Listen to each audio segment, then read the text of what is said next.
Tiffany, congratulations on your win tonight. It's going to be you versus Lyra Valkyria in the finals of the NXT Women's Championship Tournament this Sunday in Lowell, Massachusetts at Battleground. So how does this moment feel right now?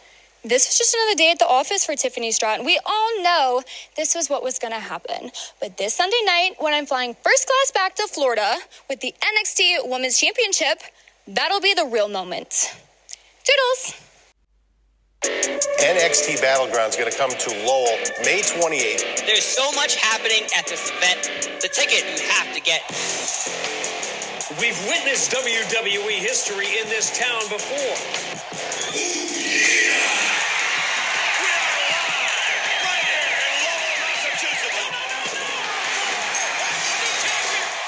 From being first to crown the People's Champion to being front and center to witness the emergence of a new attitude. This town has always embraced the new generation.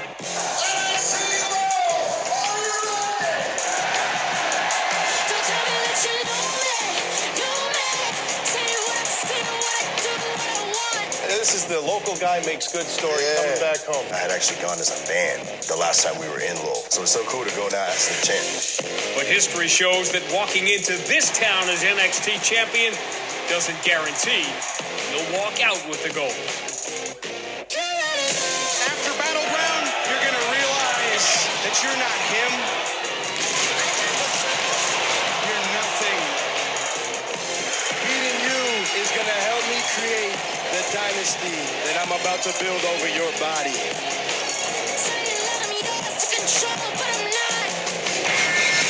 With NXT back on the road, beneath the shadow of Beantown, we've arrived at the precipice of another NXT milestone.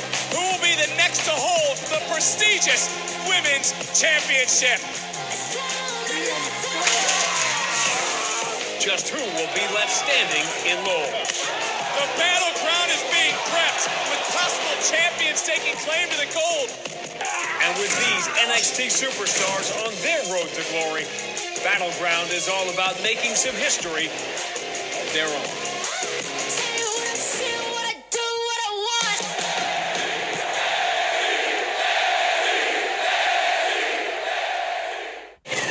The rise of MJF and AEW is simultaneously unexpected and also inevitable. You are looking at the youngest and fastest rising star in professional wrestling today. At an early age, we could see the talent that this man has in the ring and on the microphone, obviously. The quintessential future of all elite wrestling. In pro wrestling, to be able to become a big star, you have to be able to wrestle, obviously.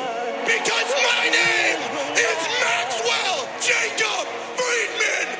But you have to be able to talk. You have to be able to cut a promo. And I'm better than you, and you know it. If I retire today, I've already had a Hall of Fame career. I've beaten some of the best: John Mox, CM Punk, Chris Jericho, Cody Rhodes, Bryan Danielson.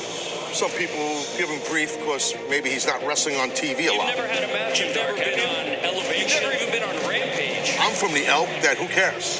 When the red light's on and it's time for him to wrestle, he proves his worth. I'm the man that holds the grandest prize of them all. Hence why he's the World Heavyweight Champion. The Triple B, the Big Burberry Belt. It's not about fighting fair. It's about doing whatever it takes to win. Just like MJF knew that AEW was a place where he could thrive, Jack Perry, Sammy Guevara, Darby Allin all knew that AEW was a place they could thrive as well. Sammy, Darby, and Jack? Really? There are a handful of young men who have been here since the beginning. They're all very talented young men. 4 men to be exact. 4 pillars. Jungle Boy, he's got more heart than any professional wrestler I've ever seen in this sport. Sammy Guevara is the most innovative high flyer I've ever seen. Super dumb, but innovative. And then you got Darby.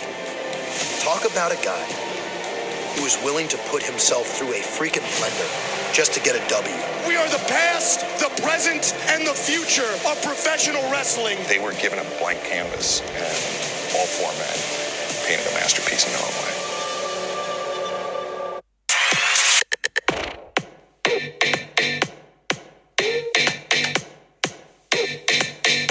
You are listening to a special bonus edition of the Lock Betting Podcast here, previewing two wrestling pay-per-views that will go down tonight. We have NXT Battleground and we have AEW Double or Nothing as we return to NXT and AEW going head-to-head. They used to go head-to-head in the Wednesday Night Wars. AEW usually came out on top, but here we have two pay-per-views and it's almost a foregone conclusion that more people are going to be watching NXT than are going to be watching AEW. And that's not because you can get AEW tickets for a cheeseburger here to watch this show. It's simply because one is going to be on the WWE network.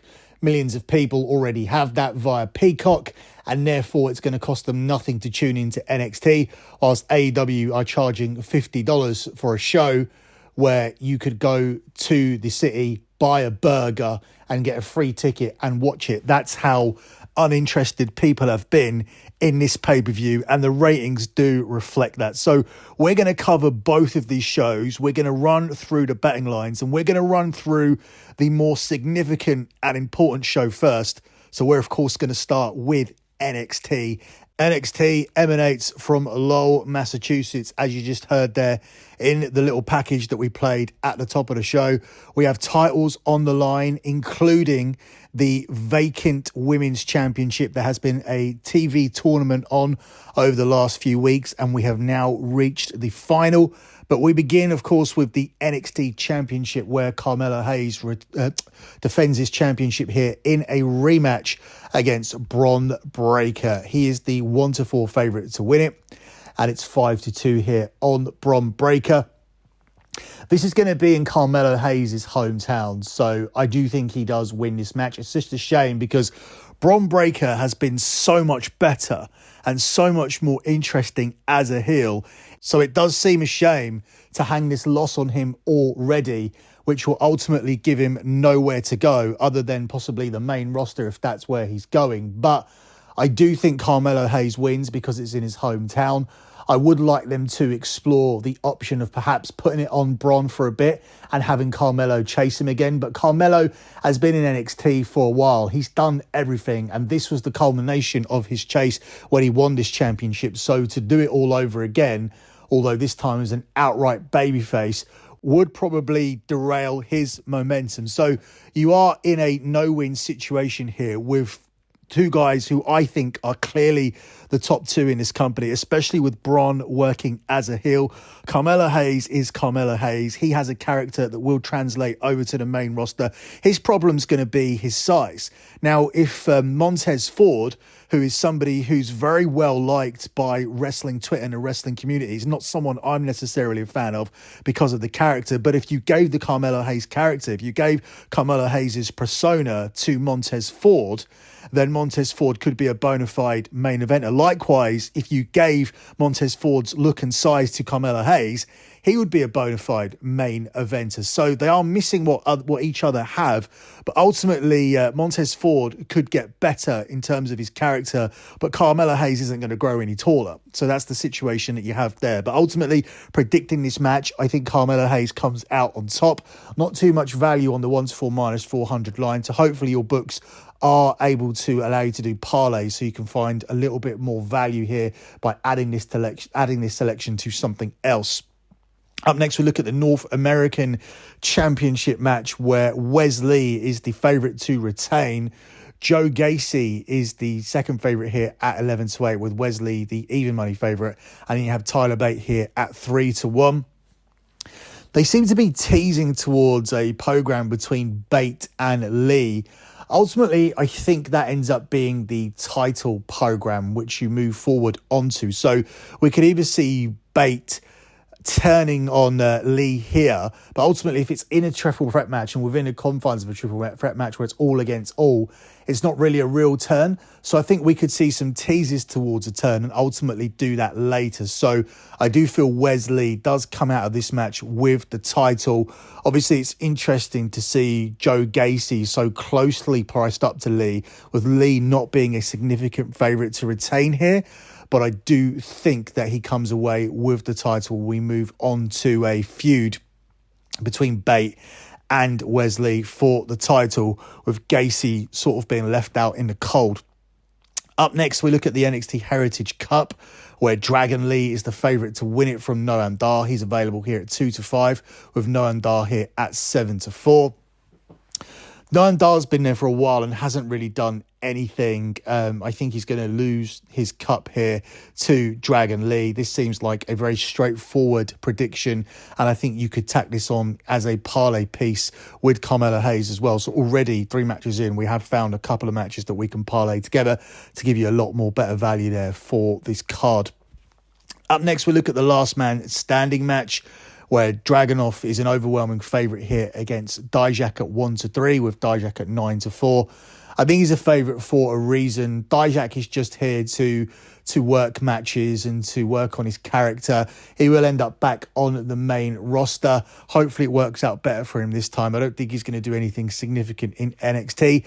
And I think Dragunov could potentially go on to be a contender for one of the titles. I think he's going to be here for a full year still until he gets drafted next time. Or perhaps he has a spot on the main roster where he would be a very good fit for Imperium if they are looking for a 4th member. So if they're ever looking for a 4th member, I think Dragunov could go in and do that. But I'm not hearing that they are. So ultimately, I do think he stays here for the rest of the year. And I think he wins this last man standing match and moves up the card to challenge for titles. In the Women's Championship final, I think it's a foregone conclusion almost that we're going to see Tiffany Stratton win that championship, which will be good for her. She has a huge upside. She has a phenomenal look. She has improved drastically in the ring, and she can talk. She is the full package, a great replacement for Mandy Rose. I'm looking forward to her winning the championship. She is the 1-6 -600 favourite, and when you have a line like that, there isn't really too much more to say about that one. Gallus defend their tag team championships against the Creed brothers. They are the 1-2 favourites to retain, whereas the Creed brothers here at 5-4. I think there's more upside here with Gallus moving forward. They haven't really had the belts for too long. The Creed brothers have. I think they've run their race in NXT. I was surprised not to see them go up. I'm not sure if they'll be here for the full year before they do go up, and I don't think they need another tag title run. So I'm going to go for Gallus to retain the titles. So at this point, we are going to move over to the other show that's happening tonight, the Free Burger show. That is, of course, AEW Double or Nothing, which of course emanates from the T-Mobile Arena in Las Vegas. I was recently there for a UFC show, and trust me, I did not get in for a burger. It was a very, very highly priced ticket to see John Jones defeat Cyril Gane. But fortunately, AEW fans won't have to pay out too much to watch this one tonight.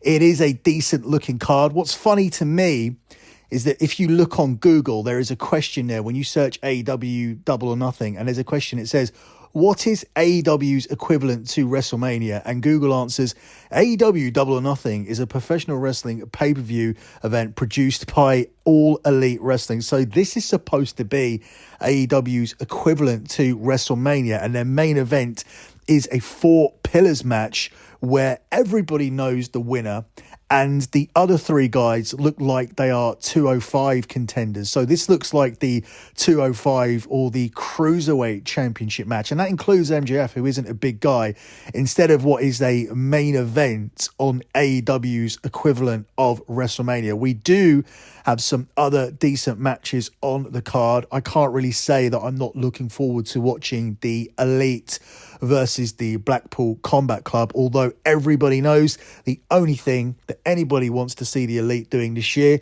is going up against CM Punk. And because of egos, and because Tony Khan doesn't have any balls or any clue how to run a wrestling company, we aren't going to be seeing that, because CM Punk's going to be put on a different show.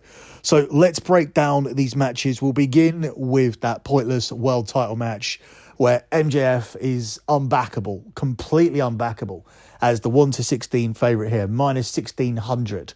So you'd have to put on $1,600 to win 100 on MJF, who is retaining. Darby's at 5-1, Sammy's at 6-1, Jack Perry's at 8-1. I'll give you 100-1 on all of them. They're not winning. MJF retains the title here and brings that title to the UK for the All-In show, which is not sold out. No matter what AEW tell you, that show is not sold out. They have not sold 70,000 tickets for Wembley. I can 100% assure you of that from the people that I speak to. I know that not to be the case. Up next, we look at the matchup here between the Elite and the Blackpool Combat Club, where the Elite are the 4-6 favourites and Blackpool Combat Club are offered to you here at 5-4. I think there's significant value here on the Blackpool Combat Club. I think if the Elite win this first match, then there cannot be any rematch, because for me, that ends the feud, especially after the Elite cost Blackpool Combat Club the match at the end of Dynamite. That usually tells you that the team who suffer a loss, even though it wasn't to anybody from the Elite at the end of the last TV taping, and I don't include Rampage or any of that nonsense. I'm looking at the one that people actually watch, albeit not many. I'm looking at Dynamite, and on Dynamite, we saw them interfere in the Blackpool Combat Club match, and therefore they'll be looking for revenge. This is their type of match. They have promised violence, and I think they need a win here to keep the feud going. I'm going to take Blackpool Combat Club as an underdog to prevail against the Elite. The only thing that scares me about it is that Hangman Adam Page just returned, and he could be involved in getting the win here for his side, and that could involve pinning Wheeler Yuta, who looks very much out of place in this group. I don't like too much about what AEW are doing at the moment. I think the show has lost a lot of momentum, but I do like the Blackpool Combat Club. I just think he's a poor fit. But the group with Bryan, Cesaro and Moxley is strong. I think they just need one stronger member. I think if there was another ex-WWE guy, then it would make a lot of sense. Then it would feel like a real invasion. But unfortunately, as I said, nobody at AEW seems to know what they're doing. And a lot of this card seems like it's put together by people who don't know what they're doing. The matches are good, but the build-up here has been absolutely shocking. This could have been a lot more relevant and a lot more interesting had anything actually been logical going into it. The Elite and the Blackpool Combat Club, I think, is a pretty decently built-up match. The Four Pillars match was a disaster, and everything else was a disaster as well, other than Adam Cole and Chris Jericho, which we are going to talk about next. I have Adam Cole here as a significant favourite, 1-3, while Jericho is priced out here at 3-. He's moved a little bit at 11-4. This is a difficult one to call. I wouldn't be backing Cole as a significant favourite. He should win this because of what Jericho did to Britt Baker. This is a story where the babyface has to prevail. He's also coming back after a layoff, so this was a feud that he was supposed to win. But there's talk about Chris Jericho moving on to CM Punk. If he is going to move on to CM Punk at some point, he needs to win a feud, and he tends to lose his feuds. In fact, en route to this match, he's already lost to Mr. Personality, Roderick Strong. So he's now going to lose to both of these guys en route to potentially moving on to a feud of CM Punk. Now, I know Punk's comeback feud is said to be Samoa Joe because ridiculously the Elite won't work with him. So that's what it's going to be. It's going to be a rehash of something he did in Ring of Honor 20 years ago. And then you're going to go to Chris Jericho, something he did in WWE 11 years ago. So all of this doesn't make sense. Let the fucking guy work with the Elite. Sit the fuck down, sort out your problems, and give people a reason to watch AEW. But for this match, I do think Adam Cole will win. I just think the price is a little bit ridiculous here for him to be that short. No pun intended. Next up, we look at the Women's Championship match where Jamie Hayter is the favourite to beat Toni Storm. She's priced up here as the 8-11 favourite with 11-10 available on Storm. This has come in significantly because Hayter was as short as 1-3. This tells me that somebody knows something more than the rumours that are going around that Jamie Hayter's banged up and injured. They were mentioning that on TV. Usually when things get to TV, that tells you that they are making an excuse for someone or that it's going to play into some sort of storyline. Therefore, I do think that they may make the switch here, which is a shame because Hayter should be carrying that title into the UK, and she should probably be going up against Saraya, even though Saraya can barely fucking move. That does seem like the match that makes the most sense to do. But ultimately, I think if she's injured, you are going to have to do the switch here. I'm not 100% sure if they will, but from what I'm hearing on TV and from the rumours that I'm reading on the dirt sheets, it does look like it's a legitimate injury. Therefore, Toni Storm as an underdog here does seem to provide some value. I would shop around to see if there's any better lines available. Where I'm looking, it has moved in considerably. Perhaps there is something better than 11 to 10 available. If there is, grab it, because I do think they might be switching the title here in this one. Up next, we have FTR defending their belts against Jay Lethal and Jeff Jarrett. Team TNA here going up against FTR. FTR just got these things, so they're not going to be losing them. The price tells you that. They are the 1-8 minus 800 favourites to retain. And now we're getting into that territory here on this show where we're looking at the match between Adam Cole and Jericho. We're looking at the match for where MJF retains the title. We're looking at this match here. And later on down the card, as we move on, we'll be looking at Jade Cargill, and we'll be looking at Hook and the Hardys versus Ethan Page and the Guns in a 6-man tag match where the winners are obvious. And this is just filler for the card. No anticipation, no surprises here as to who wins these matches. They are just here to take up a few hours of the pay-per-view and to make sure that everybody has to sit there for 4.5 or 5 hours and watch this entire show, whereas they could actually put together a show which is just 2.5 to 3 hours of matches that people actually care about and where the outcome isn't obvious. And I'm not saying that Adam Cole and Jericho shouldn't be on the card, but the other stuff here doesn't need to be. We don't need to see Hook and the Hardys. We don't need to see FTR versus Jay Lethal and Jeff Jarrett. We don't even need to see another match between Jade Cargill and Taya Valkyrie. We'll move on to that next. Jade Cargill is the 1-4 favourite, and Taya Valkyrie is at 3-1. Here, I just think that Jade remains undefeated. I don't think Taya Valkyrie is the one to dethrone her.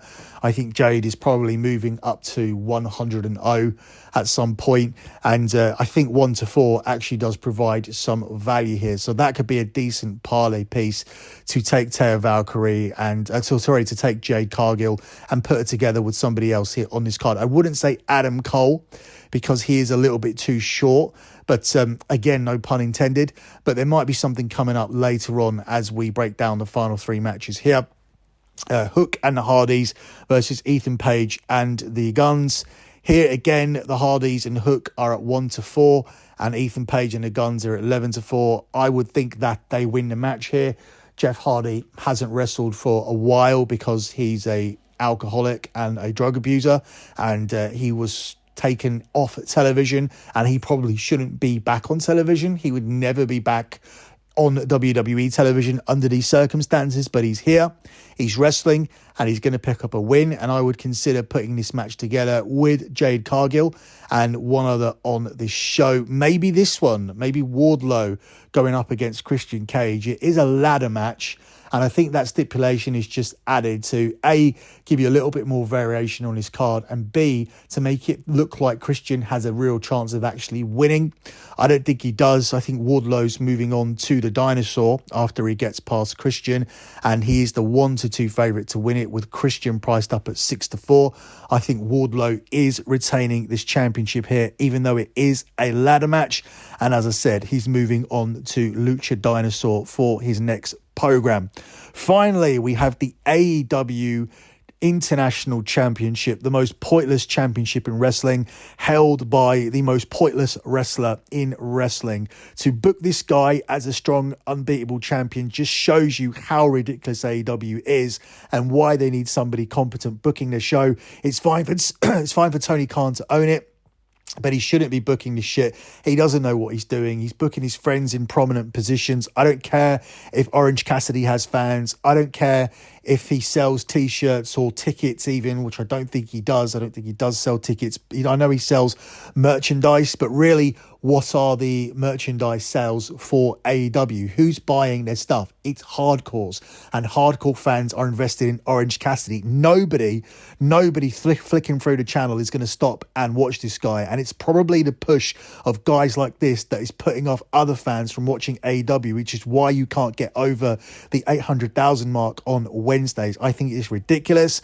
but I ultimately think he'll win here again. He is the 4-6 favourite to beat the Field. The Field are available here at 11-10, and that features people like Keith Lee and Jay White, who are marketed as game changer signings for this joke of a company. So I think the joke is going to continue here as Orange Cassidy wins again and retains this very pointless international championship title, which hopefully at some point will end up round the waist of Miro. So that's why I'm picking Orange Cassidy, because you do have a wrestler in AEW who looks like he's going to be on Collision, who it does make a lot more sense to give the title to, which is Miro. He's actually an international wrestler and he should be the international champion, and that might add a little bit more credibility to what is a pointless belt, no matter how many times this guy defends it. Tell me it's 25, 30, 40, I don't care. He shouldn't be a champion. So that closes out your AEW and NXT preview. If you want to get all of my betting picks for these two cards, head over to either lockbetting.com, where I give out all of my betting picks. Lockbetting.com has now had 119 months in a row of transparent track profit, and we are now just 4 days away from that being 120. 120 months would mean a decade undefeated every single month. If you want to do your research, head over to lockbetting.com. You can see all the spreadsheets. If you want to do quick research, go to the Twitter account at lockbetting.com. And you will see the pinned tweets, the P&L from the previous month. You can also ask me any questions about the service over there. If you just want wrestling picks and you don't want to invest in all sports, then we do offer a combat package over at thedirtysheets.com. That's where I break my news. But if you get a higher package, you will get betting picks for all wrestling. That includes WWE, AEW, NXT, futures picks, boxing, and UFC as well. That's over at thedirtysheets.com. Good luck with all of your bets as always, guys, and thanks for listening.